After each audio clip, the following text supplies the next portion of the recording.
परवेज़ मुशर्रफ साहब आपके military dictator भी थे, आपके प्रेसिडेंट भी थे, आपके आर्मी चीफ भी थे और कुछ 10 एक साल के लिए खुदा भी थे।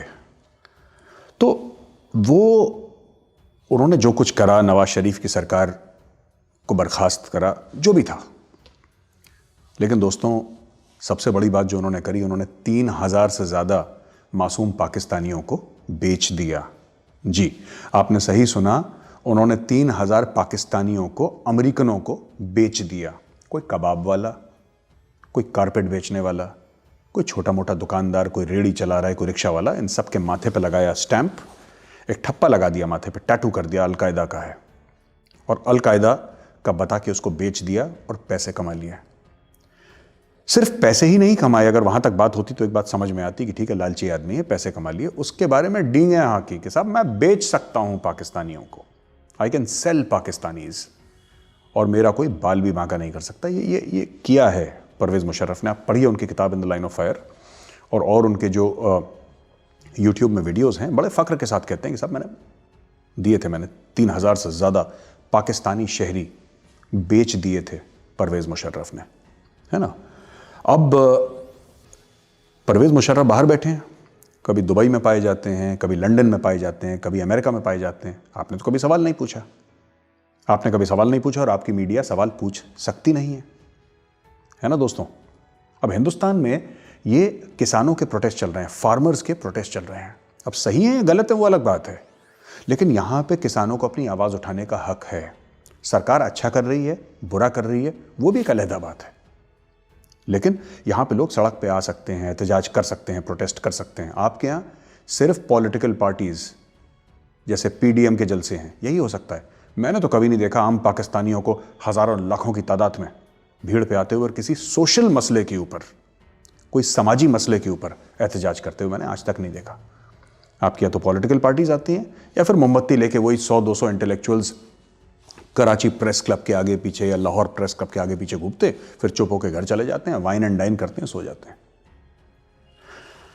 दोस्तों बहुत एक सोचने वाली बात है, आपके मोटरवेज गिरवी रख दिए, आपके फ्रीवेज गिरवी रख दिए, आपके बिल्डिंग्स गिरवी रख दी, ठीक है, आपके एयरपोर्ट्स हैं, आपके इस्लामाबाद, लाहौर, कराची के एयरपोर्ट गिरवी रख दिए, आपके F9 इस्लामाबाद का पार्क गिरवी रख दिया। और ये तो छोटी बात है, आपकी गैरत, आपकी इज्जत भी गिरवी रख दी। आपने किस मुल्क में ऐसा देखा है? आपने किस मुल्क में ऐसा देखा है ऐसे होते हुए? ये मलेशिया ने 2002-2003 में सुकूक बॉन्ड्स निकाले थे अपने, अब बोला था कि साहब हम इतनी ज़मीन गिरवी रखेंगे और इस पे हम आगे काम बढ़ाएंगे, क्योंकि इस्लामिक है। इस्लामिक कैसे भाई? क्योंकि इसमें ब्याज नहीं है, इसमें सूद नहीं है। तो बोला साहब बहुत बढ़िया, इस्लाम का हवाला लेके, इस्लाम के पीछे आड़ लेके, और फायरिंग शुरू कर दी साहब इन लोगों ने।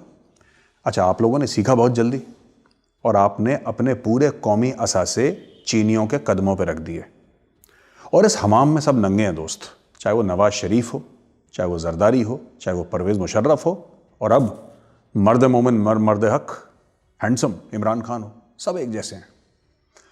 आप लोगों को लानत है अल्लाह की कि आपको ऐसे हुक्मरान मिलते हैं। सब कुछ बेच दिया, आपके मुल्क में कुछ बाकी नहीं रहा, या तो बेच दिया या फिर उसको गिरवी रख दिया। अच्छा, वो पैसे कहाँ गए? पैसे कहाँ गए?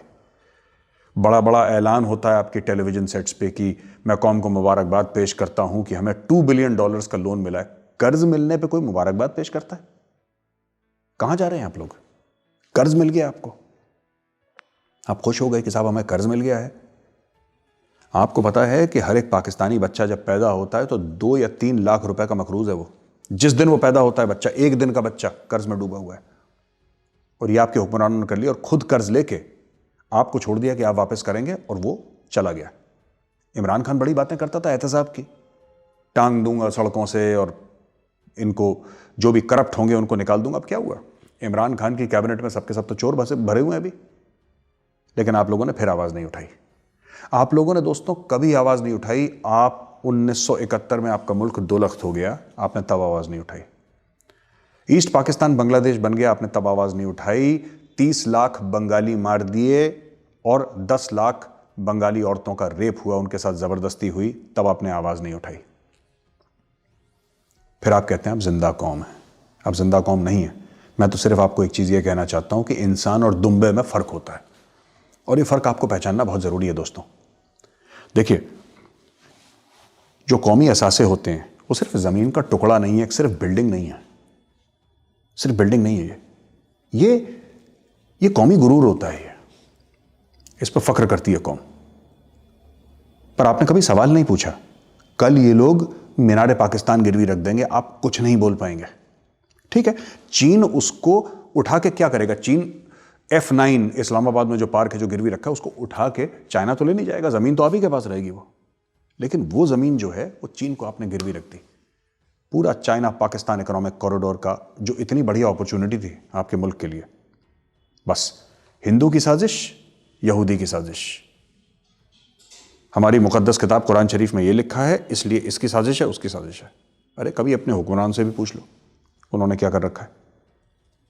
आसिम सलीम बाजवा, जिसका हम लोगों ने वीडियो के थ्रू एक्सपोज करा था, मेरा वीडियो था डिफेंसिव ऑफेंस पे, आसिम सलीम बाजवा से ये पूछिए कि वो है कहाँ अभी, उसके बच्चे कहाँ पे अभी। अब दीजिए ना 4-5 जर्नलों के नाम जिनके बच्चे पाकिस्तान में नौकरी कर रहे हो। हाँ, अगर वो फौज में है तो अलहदा बात है, अगर वो बहुत सीनियर पोजीशन में ब्यूरोक्रेसी में है या कहीं और हैं तो अलहदा बात है। लेकिन अगर वो सरकार के साथ नहीं है किसी सीनियर पोजीशन में, तो उनके बच्चे हैं कहाँ पे? जरा बताइए, 2-4-5 नाम हमें भी बताइए। और कमेंट्स में ना पाकिस्तान जिंदाबाद और पाकिस्तान पैंदाबाद लिखना मत भूलिएगा, क्योंकि आप कभी अपनी फौज से सवाल नहीं पूछेंगे, और उसका कारण है, उसकी वजूहात हैं। जो आप पे तशद्दुद करता है वो आपका हीरो है, जो आपको मारता है, जो काटता है, जो आपके खून बहाता है, वो आपका हीरो है। जैसे कि आपकी मिसाइलों का नाम अब्दाली, बाबर, ऐसे ऐसे नाम हैं आपके। अब्दाली था कौन? अब्दाली वो गुंडा था, वो डकैत था जो पंजाब से आया था, और जो भारत का पंजाब है, जिसको आप लोग ईस्ट पंजाब बोलते हैं, और आपका पंजाब जो कि वेस्ट पंजाब है, वहां पे इतनी कत्लो-गारत करी, इतनी कत्लो-गारत करी उन्होंने। वो आपका हीरो है। उसने औरतों के साथ ज्यादती करी, बच्चों की गर्दनें उड़ा दी, बुजुर्गों को नहीं छोड़ा, जवान लोगों के सर काट काट के उसके पहाड़ बना दिए, मुसलमानों के, हिंदुओं के। लेकिन वो आपका हीरो है। हर एक इंसान ऐसा हीरो है जो आके कत्लो-गारत करता है, और आप उसी के अंडर में रहते हैं, आप उसी के काबू में रहते हैं जो आपका खून बहाता है। और इन लोगों ने करा क्या? आपकी रियासत ने, ये नाम नेहाद रियासत मदीना जो इमरान खान बोलता रहता है, आपको, जिसको मैं कहूंगा एक वेपनाइजेशन ऑफ द पीपल। आपका माइंडसेट, आपका दिमाग ऐसा कर दिया आपकी फौज ने इस रियासत मदीना में कि आप खुद के अपने बच्चों को, खुद के अपने बच्चे जो हैं आपके, जो आपका खून है, उसको लड़ाई झगड़े के लिए पेश करने से आप कतराते नहीं हैं। कितने पाकिस्तानी बच्चे हैं जो सुसाइड बॉम्बर बन रहे हैं, जो सो कॉल्ड जिहाद फी सबीलिल्लाह की लड़ाई कर रहे हैं। पर जिहाद है किसकी जिम्मेदारी? वो तो दीनी फरीदा है ना आपका, हर मुसलमान की जिम्मेदारी है। और पाकिस्तानी फौज जो है, पाकिस्तानी फौज का तो नारा है ईमान तकवा जिहाद फी सबीलिल्लाह। पाकिस्तानी फौज क्यों नहीं लड़ रही है जिहाद? एक बात बताइए, पाकिस्तानी आर्मी क्यों नहीं लड़ रही है जिहाद?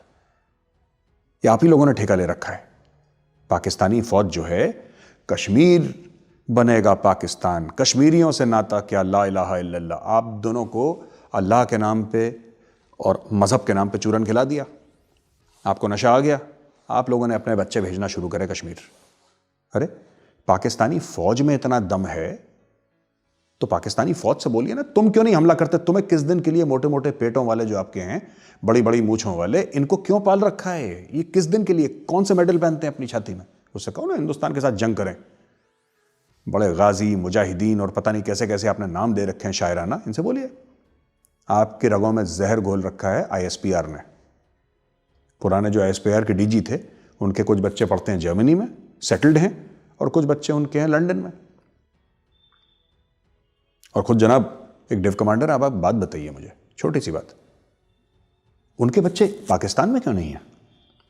मैं बाहर भेजने को मैं गलत नहीं मानता। हिंदुस्तान में भी ऐसे कई लोग हैं जिनके रिश्तेदार बाहर हैं, तो बाहर किसी को भेजना, सेटल डाउन करना, पढ़ना, जॉब करना विदेश में या बाहर किसी मुल्क में जाके, वो कोई बुरी बात नहीं है, करना भी चाहिए। लेकिन पाकिस्तान में कोई रहना नहीं चाहता, मैं आपको यह बात बताना चाह रहा हूं। कोई नहीं रहना चाहता, आपका कोई जर्नल का बच्चा है ही नहीं पाकिस्तान में। आसिम सलीम बाजवा का खुद का लड़का, जब तक सीपैक के कॉन्ट्रैक्ट मिल रहे थे मोटे मोटे, जब तक बलूचिस्तान में माइनिंग के कॉन्ट्रैक्ट मिल रहे थे, जब तक इंपोर्ट एक्सपोर्ट के धंधे चल रहे थे, इसमें इंपोर्टेड 3-3, 5-5, 4-4 करोड़ की गाड़ियां आ रही थी, तब तक पाकिस्तान में था। जब सीपैक में ताला लगा, भाग गया अमेरिका। उसने बोला गंदे काले बदबूदार लोगों के बीच में मुझे थोड़ा ना रहना, मैं अमेरिका में रहूंगा। वो पीठ से बेच रहा है वहां पे। कौन है? मैं जानना चाहता हूं आपसे, आप जरा बताइए मुझे, मेरी भी आंखें खोलिए, मुझे झूठा साबित करिए। मैं आपको चैलेंज कर रहा हूं, जो मेरे पाकिस्तानी भाई और बहनें वीडियो देख रहे हैं, मैं आपको चैलेंज कर रहा हूं, मैं खुला आपको चैलेंज दे रहा हूं। आप जरा बोलिए ना मेजर साहब, आप झूठ बोल रहे हैं। और ये जो जिहाद है कश्मीर में, मैं ये भी चाहता हूं कि कोई तो जर्नल का बच्चा आए जो जिहाद लड़े कश्मीर में। कुछ तो हमें भी लगे कि हाँ, जिहाद फी सबीलिल्लाह, अल्लाह की राह में जिहाद, कुछ तो करो। ये गरीब का बच्चा ही जिहाद करेगा? जो पाकिस्तानी गरीब है, रेड़ी वाला, दुकान वाला, रिक्शे वाला, उसी का बच्चा जिहाद करेगा? अजमल कसाब जो इंडिया में आया था, इतना कत्लो गारत करी थी उसने मुंबई में, वो तो गरीब घर का बेटा था अजमल कसाब। यहां पे उसको फांसी लग गई इंडिया में आके। लेकिन जिन जर्नलों ने अजमल कसाब को भेजा था, उनके बेटे कहां? उनके बेटे तो जर्मनी में बैठे हैं, इंग्लैंड में बैठे हैं, कनाडा, अमेरिका, न्यूजीलैंड, ऑस्ट्रेलिया, वो मजे कर रहे हैं। क्योंकि आप लोग सवाल नहीं पूछते, और आप लोग कभी सवाल पूछेंगे भी नहीं, क्योंकि आपके अंदर इतनी नफरत भर दी गई है, वेपनाइज कर दिया। मैंने बोला था ना, weaponising of an entire population. आपका दिमाग ऐसा कर दिया है, नफरतों से भर दिया है कि आप अपने बच्चे, अपने नाती पोते, उनके बच्चे, उनके नाती पोते आप भेजते रहेंगे इस सो कॉल्ड जिहाद में। दुनिया भर में पाकिस्तानी जाते हैं। खबर आती है लंदन से, चाकू मार दिया किसी को, कौन? पाकिस्तानी। कनाडा में कुछ हो गया, कौन? पाकिस्तानी। फ्रांस में कुछ, कौन? पाकिस्तानी। यूरोप के किसी भी शहर में कुछ हो गया, पाकिस्तानी। ऑस्ट्रेलिया में कुछ हो गया, पाकिस्तानी। आपकी कौम ने दुनिया को कभी अच्छी खबर नहीं दी, एक अच्छी खबर नहीं दी। क्यों? क्योंकि आप, और गलती आपकी भी नहीं है, आपको ऐसा बना दिया है आपकी फौज ने, आपकी डीप स्टेट ने, आपका जो एस्टैब्लिशमेंट है उसने आपको बोल बोल के ऐसा बना दिया कि तुम ही मुजाहिद हो, और सारा जिहाद का जो दारोमदार है तुम्हारे कंधों पे है। हमारे बच्चे वो कनाडा, जर्मनी, इटली, ऑस्ट्रेलिया में जाके ऐश करेंगे, अमेरिका में पिज्जे खाएंगे। तुम मरो, तुम अपनी गर्दनें कटाओ यहां पे, क्योंकि जिहाद की जिम्मेदारी तो पाकिस्तानी गरीब की है जो अमीर है। बताइए ना, कौन सा पाकिस्तानी बड़ा एंकर है जो इतनी आग उगलते हैं टीवी पे, राइट, इंडिया के खिलाफ? बताइए ना, कौन है जो गया है? बताइए जरा, एक का नाम तो बताइए कि साहब ये बहुत बड़ा नाम है, पाकिस्तानी नाम, ये बहुत बड़ा बिजनेसमैन है, बहुत बड़ा जर्नल है, बहुत बड़ा ब्यूरोक्रेट है, बहुत बड़ा जज है, बहुत बड़ा वकील है साहब, अरबपति आदमी है, बिल्डर है, ठेकेदार है, बहुत रईस आदमी है, पर वो साहब इतना अच्छा मुसलमान है, इस्लाम को इतना पक्का मानने वाला है, अल्लाह और रसूल को इतना फॉलो करता है वो, कि उसने अपना इकलौता बेटा भेज दिया, जाओ बेटा इंडियन आर्मी से तुम कश्मीर में जिहाद करो। एक आध का नाम तो बताइए। हमें भी तो मौका दीजिए आपसे माफी मांगने का, कि आप ही लोग माफी मांगते फिरेंगे पूरी दुनिया से। हमें भी तो मौका दीजिए कि साहब, मैं मेजर गौरवारी आपसे ये बोलूं कि साहब मुझसे गलती हो गई, और हां, आपके वो 2-3 जनरल हैं जिनके बेटे कश्मीर में कोट अनकोट शहीद हुए हैं, जो बहुत बुरी इंडियन आर्मी है उससे लड़ते हुए शहीद हो गए कश्मीर। हमें भी तो मौका दीजिए जरा, हम भी तो कुछ बोलें। मैं चाहता हूं कमेंट्स में लिखिएगा जरूर कि हमारा वो जनरल का बेटा मरा कश्मीर में, जरा हमें भी तो बताइए, वरना फिर मैं वही बात कहूंगा, क्योंकि आप लोग बोलते नहीं हैं, और फिर कहते हैं जिंदा कौम है। नहीं, इंसान और दुम्बे में फर्क होता है।